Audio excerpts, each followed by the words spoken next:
Hey everybody, and welcome back to another episode of Tanner's Favorite Things. I'm Tanner Knight, and today we are back in the saddle with a guitar. This isn't a new guitar, this is actually one of my older guitars. I've had this for a while, but I thought that it was time to get it out today and make a quick video. So we're going back to the roots today, and we're going to talk about this guitar in depth. So what is it? This is a 1997 Fender Stratocaster Deluxe from the USA Corona plant. And like I said, 1997, and it does not look like you might expect it to for a number of reasons. Number one, this finish here is not a Fender finish. This has been refinished, and it has been refinished by the person whose name is on the headstock of this neck. So let's actually start there. This is a neck from Ricardo Sanchez, who is a luthier out of Nashville, Tennessee, and he makes licensed Fender parts, and you can even see the headstock is almost the Fender license, but it's slightly different, so he doesn't actually have the headstock shape, but it's very close. It's actually closer to the PV headstock now that I look at it. But this is a fully licensed Fender neck, I believe, and it's very, very nice. It's actually made of mahogany instead of the standard maple. So a different tone wood used for this neck, and it actually does contribute to making a slightly different sound than you're used to on a Stratocaster. So what else is different about this guitar other than the neck? Well, like I said, this is a refinished body, and I want to call it Olympic white because I think that's the closest to what this color actually is, but it's not actually Olympic white. It's some sort of white or off-white that's satin, and I think if I actually had an Olympic white guitar to compare the two against, you'd see this one's a little more off-white than that, but it's kind of mimicking that. But it's really, really nice to have this flamed maple pickguard right here. I love this, and some people might think it's over the top, but it's actually flamed maple for this entire pickguard here, and it's very, very beautiful. It looks like it does have a seam, so it's been kind of book matched, but that's okay. It's still very beautiful wood, and I think it's a nice addition to this guitar. So, back to the neck. We have a rosewood fretboard on a mahogany neck, and the back is what I would call semi-satin. It's kind of in between satin and a gloss, or maybe it's just glossy since I've been playing it, but I think it originated as more of a satin neck, because you can definitely see a sharp line here between the satin neck feel and then the gloss of the headstock, which is on both sides, by the way. Gloss on the back, gloss on the front. While we're looking at the back, you can see we have these Deluxe Fender locking tuners, also from the 97 neck. Very quickly, the neck broke on this originally. I was not the original owner and don't have the original broken neck either, but the original owner did send me the serial number off of that, and it does date to 1997. So this is a full US-made Fender guitar, even though it's not exactly how it was spec'd out of the factory. Otherwise, we have a really nice Tusk Nut, I believe. I'm going to have to get out my glasses for this. Yes, we have a Tusk Nut, and that Tusk Nut is a synthetic style nut, but it's very, very sturdy, very hard, very similar to bone, and really nice. So, nice Tusk Nut and mahogany neck, rosewood fretboard. I would call these medium frets. They're not even close to jumbo, but similar to what you would find on kind of a 90s Strat. So, medium frets with very little wear, if any at all. I would say 99% of their life is still existing in these frets. So really nice inlays. I would think that this is mother of pearl, but I'm not 100% sure. It's very possible that it's a really nice acrylic, but it looks to me like mother of pearl.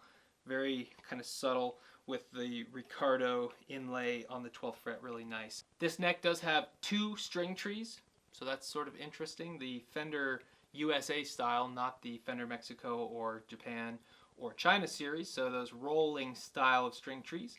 There's no truss rod cover, but I think that's by design. Otherwise, on the back, it looks like a standard Stratocaster. You have your belly cut here, your back plate that covers the tremolo back here, and it feels like it's pretty blocked off, but I don't use the tremolo all that much, so I don't care about that. Our back plate is the Fender USA style. It says Fender, and everything else looks as it is. Our input jack, our knobs. I think these knobs might actually be replaced as well because they're all three different style of knurled barrel knobs here. And I like the knurled style of knob, but they're kind of easy to twist. At least the volume is easy to twist while you're playing. Look at this, it's just super free, so that kind of works against itself, how easily that spins right there, because you can hit it with your thumb and all of a sudden your volume is all the way down. So something to keep note of. But with these potentiometers, we do have the S1 switch on the volume knob, so you hit that, that's the S1, and that just gives you a little boost. I think it might be 10 dB or 20 dB, something like that.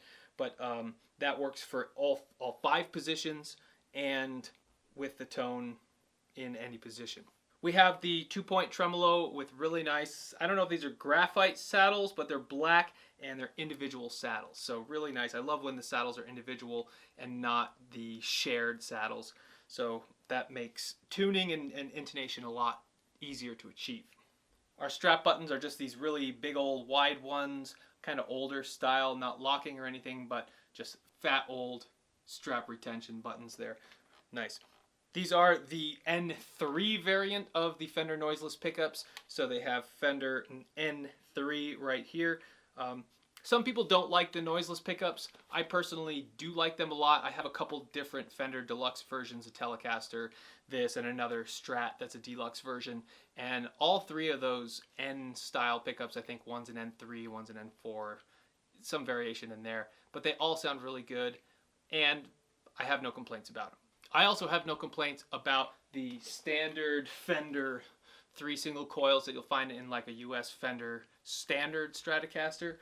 I have no complaints about those, so maybe I'm just a bit of a Fender fanboy. Who's to say? But in any event, this guitar plays really, really well, and it sounds like this. Here we are in the bridge.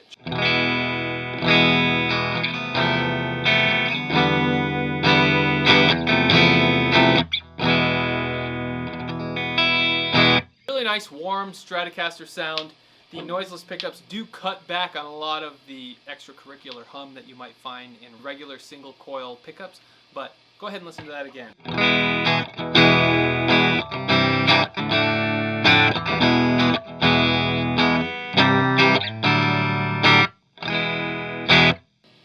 Really clean, really nice. So let's just hear what every setting sounds like. Like I mentioned, we're in the bridge, and we do not have our S1 switch engaged, so it sounds like this. This is with the S1.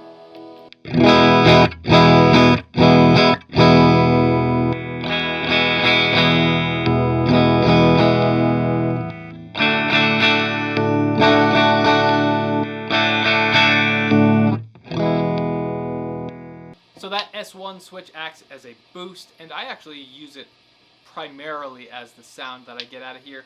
Engage the S1 switch, keep it in the bridge, or position 2. Position 2 is actually really, really sweet. Let's hear that without the S1 switch first.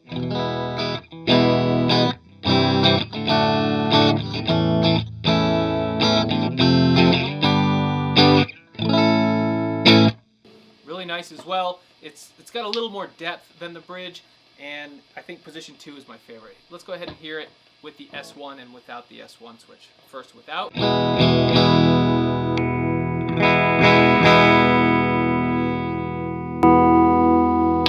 Again without.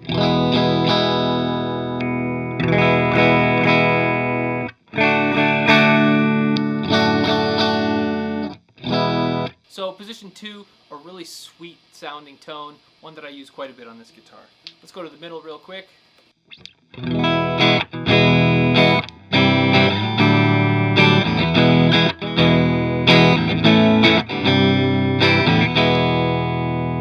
So that's without the S1. Let's go ahead and hear it with.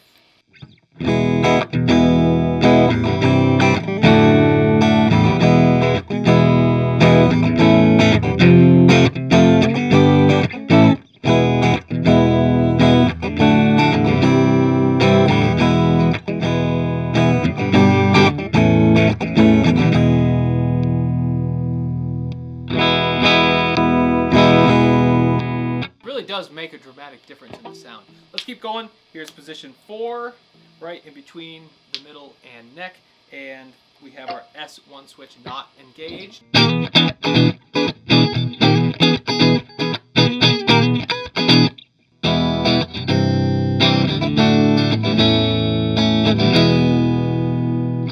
Here's the the S1 switch on position 4.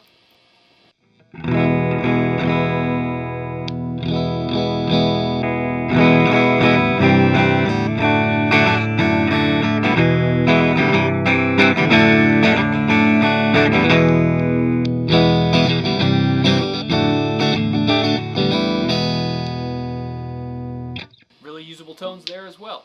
All right, last one. Let's go into the neck pickup and make sure that our S1 switch is not engaged, and it sounds like this.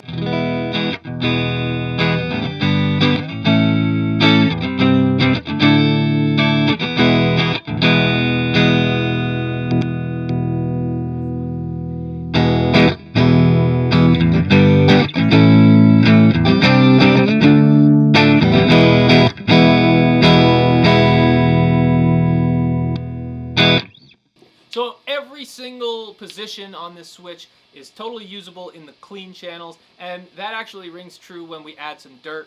I'm going to leave it in my favorite position, position 2, when we check out some effects pedals here and see what this thing can do when we have a preamp in front of it. But that's the basics of this guitar. Really nice cleans and very versatile as far as the Stratocaster with these noiseless pickups.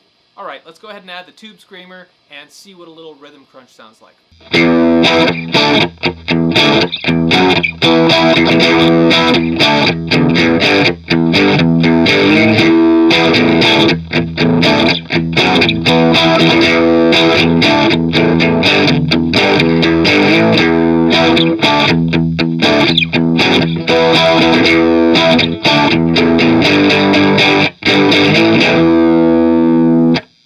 That's a pretty recognizable sound. Stratocaster into the Ibanez tube screamer. And by the way, the amp we're using for our demonstration today is our Marshall Plexi 1987X, our 50-watt amp, which is running into this Fryette 4x12 cab with 4 Celestion V30 speakers. So all very common pieces of kit that you'll find. I might be a little spoiled with the Plexi, I'll be honest there, but as far as the speakers go and the Stratocaster, it's a really common pairing, and this is a sound that you should instantly recognize. No surprises here. The one thing I will say is the mahogany neck does make the tone a little bit darker naturally. It's not quite as in-your-face or bitey as most single coils or Stratocasters.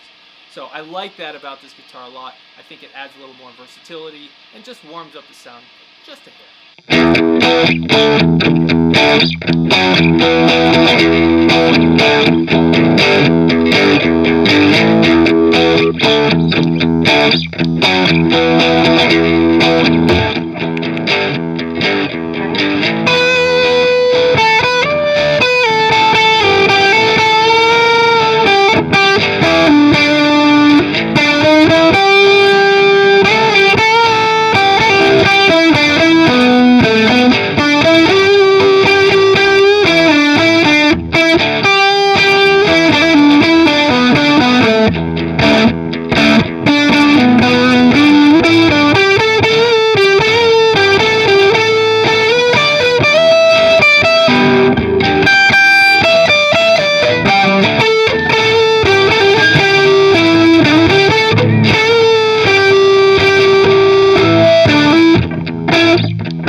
Tube Screamer. It really is my favorite rhythm crunch pedal.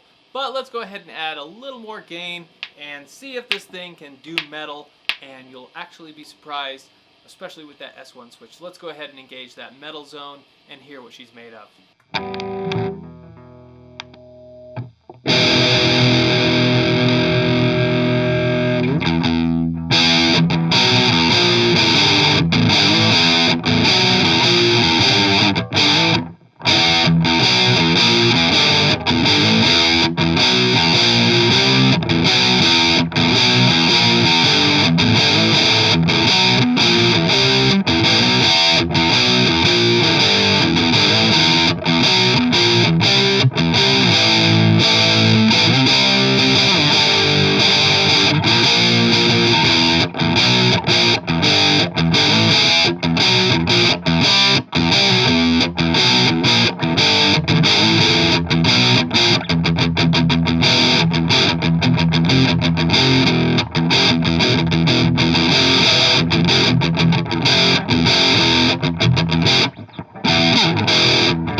Alright, so what are my final thoughts on this guitar? I think it's a really versatile guitar that offers just slightly more than your average standard American Stratocaster. Some would say that by replacing the neck on this guitar and refinishing the body that you've lowered the value in some way. And honestly, when a neck is broken, it needs to be replaced. It can either be replaced by a Fender neck that says Fender on the headstock, or it can be replaced by a licensed neck, or it can be replaced by something completely different. I mean, the world is your oyster in that case. But in this situation, this particular neck was replaced with a very high-end US-made Ricardo Sanchez neck, and it feels better to me than the standard Fender neck that probably came on this. So it comes down to personal preference, but I do think that the tone difference and the looks difference on this guitar really make it stand out and actually add value to me. I think that it's a really nice guitar and it plays like a dream. Just for reference, the specs on this neck are it's 0.82 inches at the first fret as far as depth goes, and at the 12th fret it beefs up just slightly to 0.89. So it's a pretty slim neck overall, and as far as the width goes, it's a little wider than your standard Stratocaster neck at the fretboard, I think. It's 1.7 inches wide at the nut and 2.05 at the 12th fret as far as width. And I think it's just a standard 10-inch radius, but I don't have the tool to measure that, so I'm sorry. It's either 10 or 12. It feels kind of flatter than a regular Stratocaster, so I don't think it goes as far as 14 or 16, but I would say it's probably 10 or 12 as far as the radius.